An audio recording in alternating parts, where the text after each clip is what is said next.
Et nous sommes en votre compagnie évidemment pour ce samedi 10 juillet. Soyez prudents sur les routes. Vous savez que Bison Futé a annoncé un samedi rouge. Vous êtes très nombreux à prendre la route. Pierre Futé aussi. Pierre Futé aussi. T'es dans les bouchons, mon Pierre. Bonjour. 840 km de bouchons. Mais qu'est-ce que c'est que ces histoires? Les Français peuvent faire mieux. Nous, on veut passer les 1000. Franchement, on peut le faire, non? Est-ce qu'on referait pas le jeu du bouchon qu'on avait instauré à une époque sur Sud Radio? La semaine prochaine, on fait le jeu du bouchon. Allez, le jeu du bouchon. Allez, en tout cas, au programme de notre rendez-vous, mon Pierre, on va parler de ce qu'il faut manger, surtout de ce qu'il ne faut pas manger pour s'endormir au volant. Et ça tombe bien, puisque on va vous donner plein de conseils avec le docteur Salman, qui est médecin nutritionniste et chef également. Et il fait pas mal de choses, beaucoup de livres. Il sera avec nous en direct sur Sud Radio. Mais tout de suite, je te propose de filer. On part sur le tour. Exactement. Sud Radio, ça roule. On fait un tour sur le Tour de France avec Patrice Camacho qui est entre autres le secrétaire général en charge de la santé chez CRIS, et tu as voulu les avoir pour le bus dépistage auditif et de la vue et de l'audition, Pierre. Ouais, notamment, alors le dépistage de la vue, on en a déjà parlé. Je te propose, Laurence, qu'on fasse un point maintenant sur le dépistage de l'audition, parce qu'on en parle assez rarement, et pourtant une mauvaise audition a aussi un impact sur notre équilibre, et donc quelque part aussi sur la route. Oui. La vue, c'est la vie, mais l'ouïe, c'est la vie aussi, Lolo. On accueille tout de suite Patrice Camacho qui est avec nous sur Zoom, donc vous pouvez en plus le retrouver sur la page Facebook de Sud Radio. Bonjour Patrice. Bonjour Laurence, bonjour Pierre. Bonjour Patrice. Alors vous êtes où là? Écoutez, là je suis, alors moi chez moi en région parisienne, mais le bus lui est à Carcassonne. Et oui, Carcassonne au départ. Midi 40 au départ dans d'aujourd'hui. quelques minutes. Ouais, Midi 40 exactement. Alors l'audition. Alors quels sont les effets d'une mauvaise audition sur notre comportement, sur notre équilibre, comme je le disais, et donc par extension aussi dans notre comportement d'usager de la route? Alors en fait, peut-être déjà sur l'équilibre au sens physiologique, il y a une différence entre une mauvaise audition et une perte d'équilibre, puisque ça se loge bien au niveau de l'oreille interne, dans le vestibule, l'équilibre. Mais effectivement, c'est pas la partie qui nous permet d'entendre. Mais par contre, il y a un véritable déséquilibre qui se crée, puisque l'équilibre, c'est une combinaison de ce que vous touchez, ce que vous voyez, ce que vous entendez. Donc dès que vous allez avoir une altération d'un des sens, et donc là dans ce que vous évoquez Pierre de l'audition, ça veut dire qu'on va sursolliciter les autres sens et quelque part créer un certain déséquilibre. D'accord. Si on prend les textes, aujourd'hui il est pour les poids lourds, à partir du moment où vous avez une déficience profonde en termes d'audition, vous n'avez pas le droit de conduire un poids lourd. Incroyable. Donc, ça veut dire qu'il y a bien un lien entre... Eh bien moi je ne savais pas. Je le savais pas, Laurent, je pense que toi non plus. Non. Mais les tests auditifs, vous voyez, vous tous qui nous écoutez, on n'a pas l'impression que ça influence directement notre conduite, et pourtant, précisément. Donc, ce que vous proposez avec Chris pendant le Tour de France, et évidemment aussi chez les autres opticiens, eh bien, on s'y attend pas, mais vous proposez des contrôles auditifs gratuits, c'est ça ? Exactement, sur 12 étapes du Tour de France, donc ce matin à Carcassonne, mais aussi on va dire un peu toute l'année dans nos 176 centres CRIS Audition et plus largement dans nos 915 magasins CRIS. On propose des tests gratuits avec un audioprothésiste, une cabine qui est parfaitement aux normes, pour justement permettre à tous de venir tester leur audition, et pas que et à tout âge, parce que les pertes d'audition, les petites difficultés auditives peuvent apparaître plus tôt qu'on peut les appareiller. Alors on a surtout une Lolo, perte. t'entends ce qu'on te dit ? Oui, Pierre, on a surtout un déclin d'audition qui débute, on va dire naturellement. Alors je parle pas de ceux qui ont usé de leurs auditions avec des casques trop forts, en allant dans les concerts sans mettre de protection. Il n'y a pas de morale, mais évidemment on le sait, on perd de l'audition quand on fait pas attention à ses tympans. Ce qu'on appelle la presbyacousie, qui est ce qu'on appelle aussi le déclin de l'audition, qui débute en gros vers 45-50 ans. C'est un phénomène naturel qui va toucher à peu près 3 millions de personnes en France, et c'est là où en fait on se rend pas tellement compte, et c'est dommage Patrice, parce que du coup ça va jouer, parce qu'on va moins bien se situer dans l'environnement, on va moins localiser, moins distinguer tout ce qui est klaxon, moteur de voiture, les freins qui crissent, tous ces sons comme ça qui peuvent être un peu aigus. C'est ça. En fait, on commence à éprouver des petites difficultés et faire répéter les gens souvent à partir d'une perte de 20 décibels. Ouais. Ce qui est assez fréquent sur les tests qu'on a pu mener à date. Sur 9 étapes, on a fait 224 tests. on a à peu près la moitié des personnes qui présentent un déficit auditif de 20 décibels. C'est beaucoup, hein. Donc à 20 décibels, vous commencez à faire répéter les gens. Et à 40 décibels, c'est le seuil de la conversation, vous commencez à avoir des vraies difficultés sérieuses à entendre. Donc la Qu'est-ce que vous avez dit? J'ai pas compris. J'ai pas entendu.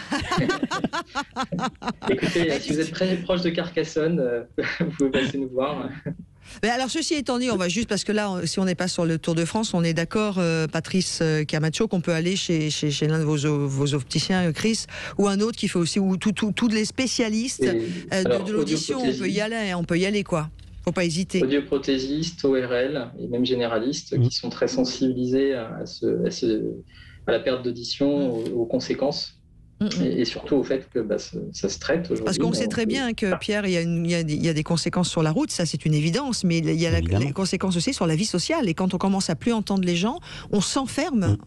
Donc c'est pas. Non, mais c'est génial parce que, tu vois, Laurence, on n'aurait pas idée d'aller faire contrôler son audition. C'est quelque chose. C'est même la première fois dans Ça roule, on en parle, mais je n'ai jamais entendu une émission parler des troubles de l'audition et des conséquences sur la route. Donc franchement, eh bien faites-le pour la prise de conscience. C'est gratuit. Donc moi j'ai tendance à dire, allez-y, testez, parce que ce que j'ai entendu du discours de notre invité chez Chris, c'est que c'est gratuit et qu'on peut le faire sans que ça nous coûte rien. Donc à quoi bon ne pas le faire? Oui, surtout et ça se traite. Dans les chiffres que j'ai trouvés, on a un tiers des conducteurs de plus de 65 ans, un tiers, 1 sur 3 qui souffrent d'une baisse d'audition. Et c'est vrai que comme c'est Patrice Camacho, des choses auxquelles on fait pas trop attention au début, on se dit c'est moi qui ai mal entendu, enfin voilà. Et sur la route, ça peut avoir des conséquences graves. Merci beaucoup, Patrice. Oui, pardon, allez-y, Patrice. Non, je voulais vous remercier d'avoir traité le sujet, parce que comme vous le dites si bien, c'est un sujet qui est très peu abordé. Et effectivement, on vous accueille sur le bus avec grand plaisir. Venez. Nombreux. Le bus de la vue et de l'audition qui fait le Tour de France, étape après étape. Merci beaucoup, Patrice. Le bus Chris. Dans quelques instants, alors après avoir parlé de l'audition, on va parler de nos estomacs et de la digestion. On fait une émission médicale sur Ça roule aujourd'hui pour ses départs en vacances. On va parler. Le docteur Lolo. Oui, le docteur Salman, mon docteur Pierrot, qui est grand docteur nutritionniste, auteur de plusieurs livres que vous connaissez tous bien et qui nous donnera tous les bons conseils pour s'alimenter de façon légère pour ne pas s'endormir au volant. Sud Radio, ça roule. Et nous continuons bien sûr à prendre la route avec vous. Ça roule sur Sud Radio avec également aujourd'hui le docteur Salman, qui est un docteur nutritionniste extrêmement connu de la part de tout le monde, auteur de plusieurs livres, dont le dernier livre qui est sorti il y a une petite année maintenant. On n'est jamais mieux soigné que par soi-même. La santé sans tabou. Bonjour docteur Frédéric Salman. Bonjour. Merci d'être avec nous. Bonjour docteur Salman. Vous allez bien? Très heureux d'être avec vous. Magnifique. Alors Pierre, je dois te tirer un coup de chapeau. Tu m'as dit, Malolo, on va être sur l'un des plus gros départs en vacances. Il va y avoir du monde sur la route. Je voudrais qu'on parle aussi prévention routière à partir de la santé et de la nutrition, parce que des fois on mange trop, mon Pierre. Eh oui, et puis alors ça c'est notre cas, Lolo. Nous on aime bien manger, on aime bien les bons repas, mais les bons conseils du docteur Salman, je pense qu'on en a tous besoin, parce qu'on va pas se voiler la face, hein. Vous êtes le meilleur, donc vous êtes certainement le plus célèbre, et venant de vous, ça fait pas d'honneur de leçon. Donc expliquez-nous le bon comportement alimentaire quand on est sur la route des vacances, et comment on prépare son départ la veille. On mange comment? On fait quoi? En fait, c'est très important parce qu'on s'est aperçu que la première cause d'accident sur autoroute, eh bien, c'est la somnolence. Imaginez, ça fait c'est la première cause de mort sur autoroute, de blessés.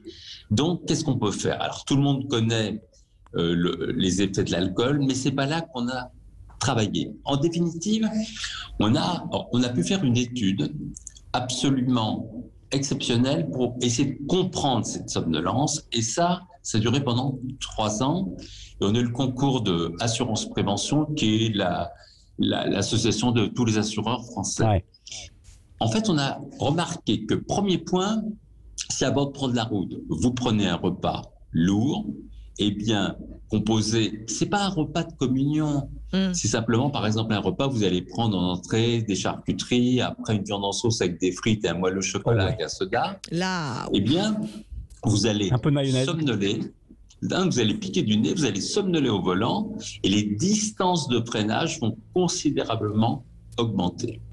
À l'inverse, si on prend un repas qui est bien fait, c'est-à-dire avec des tomates, des concombres, des radis en entrée, ensuite une volaille ou un poisson blanc avec un petit peu de légumes et un fruit, et bien là, on est beaucoup plus éveillé. Mais surtout, on s'est posé une question cette année. En fait, est-ce que le café, ça marche ou pas? Ah oui, ça c'est intéressant sur l'amnolence. Sur l'amnolence, ça commence à vous endormir, Pierre Chasseret, sur l'amnolence. Non, sur la somnolence. Non, mais c'est intéressant, Laurence, parce qu'on dit toujours que l'effet de la caféine va agir vite et va nous redonner un petit coup de fouet. Et notamment aussi, qu'est-ce que vous pensez, docteur Salman, des boissons de type Red Bull à la taurine, etc. Alors en fait, on a voulu en avoir le cœur net et on a pris 3 groupes de sujets. Le premier groupe avait du café classique, un double expresso avec 160 mg de caféine dedans, ce qui représente un double expresso. Deuxième groupe, un décaféiné. Et troisième groupe, une boisson où on ajoutait 160 mg de caféine, comme ce qu'il y a dans le café. D'accord. Et là, on a fait une découverte incroyable, c'est qu'on s'est aperçu que dans le groupe café, eh bien, les micro-sommeils qui vont 1 à 4 secondes, qui sont les gros vecteurs d'accident. Il faut savoir que 4 secondes de micro-sommeil, c'est rien du tout. À 130 à l'heure sur l'autoroute, c'est 150 mètres de freinage en plus. C'est considérable. Et bien, on a remarqué qu'avec le double expresso, ça marchait bien. Par contre, avec le décaféiné, ça ne marchait pas du tout. Et le soda où on avait rajouté 160 mg de caféine, ça donnait des résultats pas terribles du tout. Et là, on a compris pourquoi. Eh bien, imaginez, dans le café, il n'y a pas que de la caféine. Il y a plus de 1000 molécules dans une tasse de café. Et c'est le mélange de la caféine plus toutes ces molécules qu'il y a autour qui vont faire que notre vigilance, avec un double expresso, va être meilleure pendant les 2 heures qui suivent. Docteur Salman, vous parliez du fait effectivement de ne pas manger trop lourd, avec cet exemple charcuterie en entrée, steak frites et pourquoi pas un mollet au chocolat, bien sûr. A contrario, si on mange trop léger, est-ce que la faim, si on a faim trop vite, qui peut être extrêmement inconfortable, peut aussi avoir des conséquences? Alors, vous savez, au moment du départ en vacances, beaucoup de sujets, on s'est intéressé pourquoi ils font autant d'accidents. Premier point, si vous dormez 5 heures dans la nuit qui précède ou moins de 5 heures, vous multipliez par 3 le risque d'accident. Allez, d'accord, donc une bonne nuit avant. Deuxième point, si vous prenez beaucoup, avant de prendre la route, se dit je veux garder ma moyenne, je veux m'arrêter le moins possible. Donc ils boivent peu et ils mangent beaucoup. Comme c'est dit, je ne veux pas m'arrêter. Eh bien, c'est désastreux parce que d'une part, si vous mangez trop, d'un coup, vous allez digérer. Vous connaissez le truc, quand on prend un repas trop lourd, on a envie de piquer du nez. Mais si on s'endort un petit peu sur la route, là, c'est vraiment dangereux. Mais surtout, un point important, c'est que le fait de ne pas assez boire fait que la vigilance va tomber aussi. Il vaut mieux faire pipi. Il vaut mieux faire plusieurs arrêts pipi. Parce que beaucoup de gens ne veulent pas faire de pause pipi. Résultat, ils ne boivent pas et la déshydratation augmente la somnolence. Donc le bon couple, c'est de prendre bien sûr de s'alimenter avec un repas qui soit pas trop lourd et surtout de bien s'hydrater. Un grand verre d'eau avec un double expresso, c'est parfait. Et du coup, comme vous avez beaucoup bu, vous allez vous arrêter et faire des petites pauses. Mais il faut être faire attention parce que vous savez, cette petite somnolence de rien du tout, c'est quand même la première cause d'accident. Donc, j'aime beaucoup votre message, docteur Salman, parce que vous êtes sur un discours de prévention, sur des choses qu'on entend malheureusement trop peu. Et je trouve que votre étude, elle a ça de pertinence et qu'elle vient, sans donner des leçons, nous donner des conseils. J'ai juste une petite question, moi. C'est sur les fameuses boissons à la taurine. Quel regard vous avez, vous, en tant qu'expert, en tant que docteur ? Alors, nous, on ne les a pas étudiés. Un petit détail important. Dans notre étude, on a exclu le sucre. Oui. Ah oui. On a exclu le sucre. Pourquoi ? Parce que si vous prenez du sucre, ça donne un coup de forme, un coup de pompe. Ouais, c'est ça. Et on ne voulait pas de facteurs confondants. Et dans beaucoup de sodas qu'on trouve avec des mélanges, etc., on observe que dans ces cas précis, il y a beaucoup de sucre. Donc, ça peut donner une impression de coup de forme, mais qui est plus lié au sucre qu'à autre chose. Vous voyez ce que je veux dire ? Ah, d'accord. Est-ce qu'il y a des aliments excitants vous avez parlé de la caféine, mais là c'est pour maintenir un éveil. Le gingembre, Lolo. Non, je parlais pas de cette excitation-là, Pierre, parce que c'est interdit en voiture, surtout quand on roule. Est-ce qu'il y a des aliments excitants dont il faut faire attention aussi de ne pas les consommer quand on va faire par exemple 1000 km pour ceux qui sont en train de descendre sur la Côte d'Azur ou du côté de Biarritz? Non, ce que je dirais, c'est que bien sûr, le café, ça marche, mais pas plus de 4 tasses dans la journée, parce qu'après, c'est beaucoup trop. Là, ça peut provoquer une nervosité inutile. Alors maintenant, ce qu'on aimerait essayer d'étudier par la suite, il y a des gens qui n'aiment pas le café et qui préfèrent prendre un thé ou un chocolat chaud. Il faut savoir que dans le thé et le chocolat, il y a aussi de la caféine. Mais on ne sait pas si les molécules qui sont autour de cette caféine qu'on a dans le thé ou le chocolat, est-ce qu'elles agissent aussi? Ça, pour l'instant, on ne le sait pas encore. Dernière question, on a encore un petit peu le temps, mais puisque vous êtes aussi l'auteur de ce livre Vital, la Bible Santé, le meilleur médicament c'est vous, vous avez aussi on n'est jamais mieux soigné que par soi-même. Là on a plein de gens qui partent en vacances, qui vont se mettre à faire du sport alors qu'ils n'en feront pas le reste de l'année. Là est-ce qu'il y a quelques conseils aussi à donner? Écoutez, ce qu'il faut avant tout, c'est déjà, quand on part en vacances, apprendre à mieux dormir, parce que le sommeil c'est réparateur. On l'a vu à quel point ça va chambouler les choses. Un manque de sommeil avant de prendre la route, c'est franchement dangereux.